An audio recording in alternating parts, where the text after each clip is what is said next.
बिस्मिल्लाहिर्रहमानिर्रहीम, अस्सलाम वालेकुम। मैं हूँ सादी और आप लोग देख रहे हैं टीवी लंदन में सादिया सादात। नाज़रीन, जब से ये इलेक्शन हुए हैं 2018 के, इसको बहुत ही इसके हवाले से काफ़ी ज़्यादा हम लोग देखते हैं कि कंट्रोवर्सीज़ पाई जाती हैं। कुछ लोग इसको कोविड-18 का नाम देते हैं, कुछ लोग इसको कहते हैं कि रिग्ड इलेक्शन है। कुछ लोग इसको आरटीएस के फेलियर से भी मंसूब करते हैं। वजह आप इसको नाम कुछ भी दे दें, लेकिन हम देखते हैं कि जो रिपोर्ट है, जो यूरोपियन यूनियन की, अगर हम लोग उसको पढ़ें, तो उसमें बहुत अच्छे से क्लियरली उसने इंडिकेशन दी हुई है कि क्या-क्या ड्रॉबैक्स थे और इन ड्रॉबैक्स को पढ़ने के बाद हम ये बिल्कुल वाक़ई नहीं कह सकते कि ये जो इलेक्शन है वो शफ़ाफ़ इलेक्शन थे। मेरे पास रिपोर्ट है यहाँ पे और वो मैं आपको थोड़े उसके सीधा-सीधा पॉइंट्स बताती हूँ, जिनको सुनने के बाद आप भी इस नतीजे पे पहुँचेंगे कि वाक़ई ये 2018 के जो इलेक्शन थे, इनको शफ़ाफ़ इलेक्शन कहना बहुत ही गलत होगा। सबसे पहले तो ये मैं आपको बताती चलूँ कि जो इलेक्शन कमीशन जो आया था 2018 में, ये पाकिस्तान में आए थे 24th ऑफ जून से लेके इन्होंने 23 अगस्त 2018 तक अपनी रिपोर्ट तश्कील दी। इसमें 170 से ज़ायद अफ़राद आए थे और तकरीबन 134 हलकों के अंदर, और उन्होंने अपनी ये रिपोर्ट तरतीब दी। अ, देखने के बाद जो भी इलेक्शन से पहले और बाद की जो हालात उन्होंने देखे। अम, इस रिपोर्ट के मुताबिक ये कहते हैं और इस रिपोर्ट में बिल्कुल वाज़ेह तौर पे ये लिखा गया है कि ये जो इलेक्शन है, ये इसके अंदर इस तरीके से काम किया गया है कि थोड़ा-सा जो हम लोग कहते हैं कि जैसे मतलब डाउन प्ले किया गया है, बहुत ही केयरफुली डाउन प्ले किया गया है इश्यूज़ रिलेटिंग टू आर्मी या सिक्योरिटी इश्यूज़ के ऊपर भी, और इवन जुडिशरी को भी बहुत ही एक बहुत सोची-समझी तरीके से उनको दिखाया गया है, बहुत न्यूट्रल। और ये इस रिपोर्ट के अंदर साफ-साफ वाज़ेह अल्फाज में लिखा गया है कि ये एक वो चीज़ है जो इन्होंने इलेक्शन कमीशन ने नोटिस की जब वो ऑब्जर्वेशन के लिए पाकिस्तान में आए। अच्छा, एक उन्होंने ये भी एतराज़ उठाया कि जो इलेक्शन कमीशन ऑफ पाकिस्तान ने जो रिज़ल्ट है वो 26 जुलाई को 2 बजे तक उन्होंने रिज़ल्ट देना था और पाकिस्तान वो कंप्लीटली उस हवाले से बहुत ही बड़ा फेलियर रहा है, क्योंकि जो रिज़ल्ट्स मुरतब किए गए वो काफ़ी देर तक किए गए और वो जो 26 जुलाई की डेडलाइन जो थी उनके पास, उनको मीट नहीं कर सके थे। अम, एक जो अब मैं थोड़े-से आपको थोड़े और पॉइंट्स डिटेल में बताती हूँ जो इस रिपोर्ट के अंदर दिए गए हैं। जैसे कि वो कहते हैं कि काफ़ी लोगों ने एलिगेशंस लगाई हैं, क्योंकि जो मिलिट्री है, जो मिलिट्री लेड एस्टेब्लिशमेंट है, उनका काफ़ी ज़्यादा इलेक्टोरल प्रोसेस के ऊपर बहुत ज़्यादा इन्फ्लुएंस था।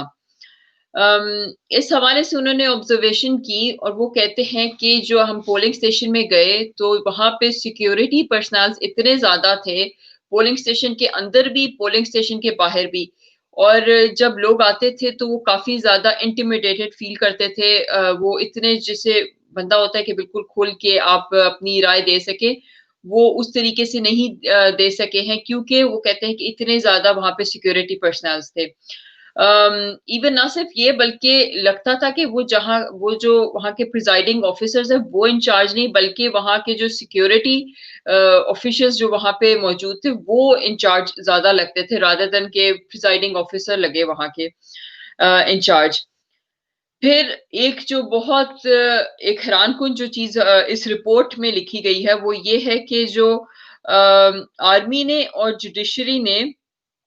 पर्टिकुलरली एक बहुत अच्छे तरीके से कोलिजन की है, और जिसके अंदर नवाज शरीफ का डिसमिसल किया गया।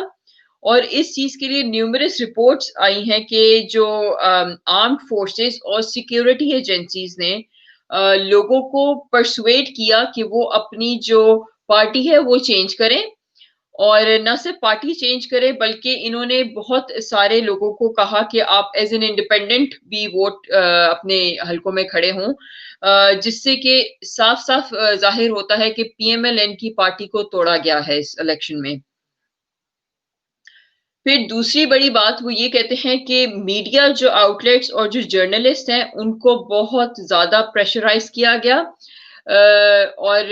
वो जो अपने हवाले से जो अपनी रिपोर्ट्स जो देना चाहते थे साफ और शफ़ाफ वो नहीं दी जा सकी क्योंकि उनके ऊपर बहुत ज़्यादा प्रेशर था। अच्छा, फिर आगे वो ये भी बताते हैं कि जो अच्छा, इसके अंदर मैं थोड़ा-सा पहले आपको ये बताती चलूँ कि ये आरटीएस था जो कि रिज़ल्ट ट्रांसमिशन सिस्टम था, जो कि वहाँ पे पोलिंग स्टेशन के ऊपर यूज़ हो रहा था जिन्होंने प्रिजाइडिंग ऑफिसर ने जब वो रिज़ल्ट देने थे रिटर्निंग ऑफिसर को और रिटर्निंग ऑफिसर यूज़ करते रिज़ल्ट मैनेजमेंट सिस्टम यूज़ कर रहे थे, जो कि मुरत्तब करता था रिज़ल्ट्स जो भी आरटीएस के थ्रू आते थे रिज़ल्ट्स वो आरएमएस पे डाले जाते थे और आरएमएस जो है वो बेसिकली रिजल्ट जनरेट करता था। अच्छा देखने में ये आया कि जो आरटीएस का फेलियर हो गया थोड़े ही देर के बाद उन्होंने सिर्फ 25,000 वोट आरटीएस के थ्रू हुए होंगे और बाकी वो कहते हैं जी आरटीएस बिल्कुल फेल हो गया। अच्छा इस आरटीएस के फेलियर की जो बड़ी वजह वो उन्होंने तो बस साफ-साफ कह दिया जी ये आरटीएस सिस्टम नादरा का था। अब फेल हो गया, अब हम इसमें कुछ नहीं कर सकते और बाकी जो है हम लोग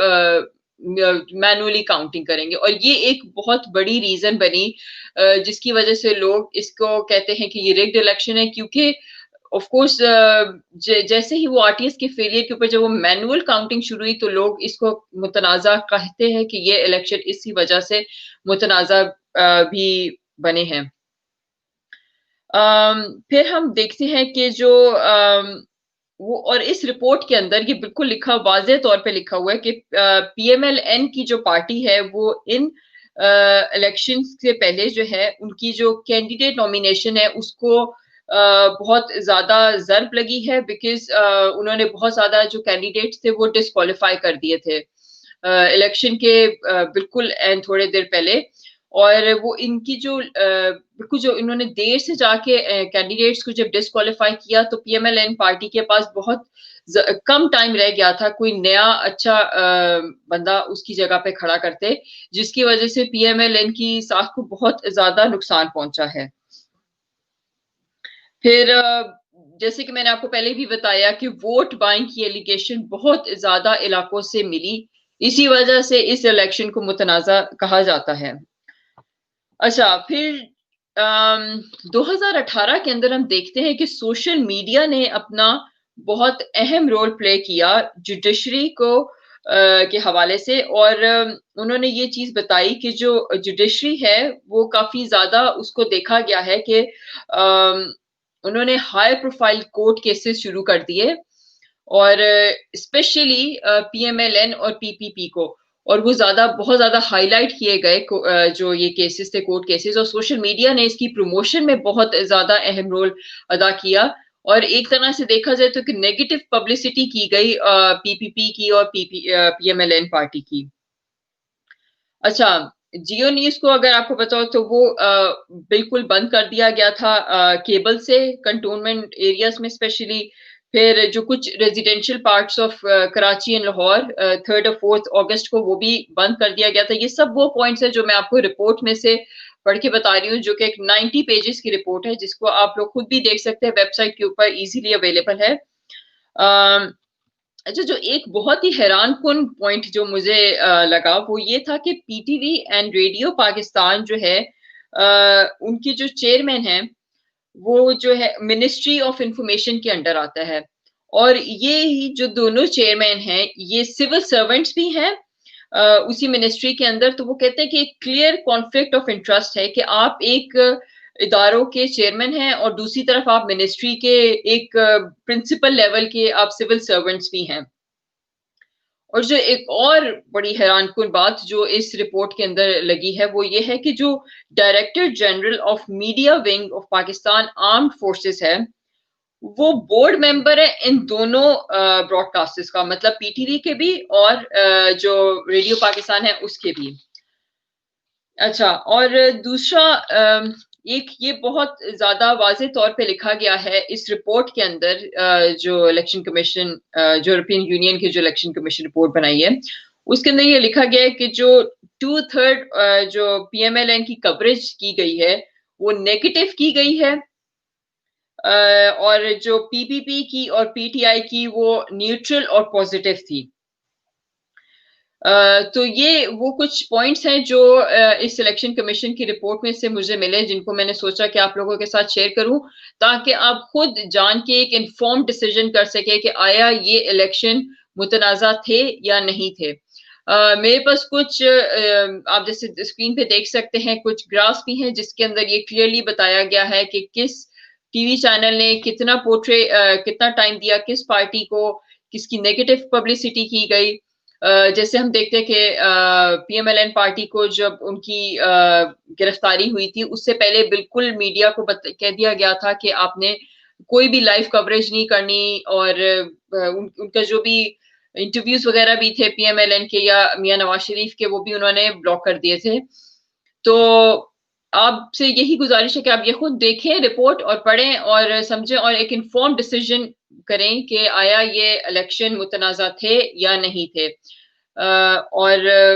अपना बहुत सा ख्याल रखिएगा। मेरे चैनल को लाइक करें, शेयर करें और सब्सक्राइब करें। पाकिस्तान पाइंदाबाद।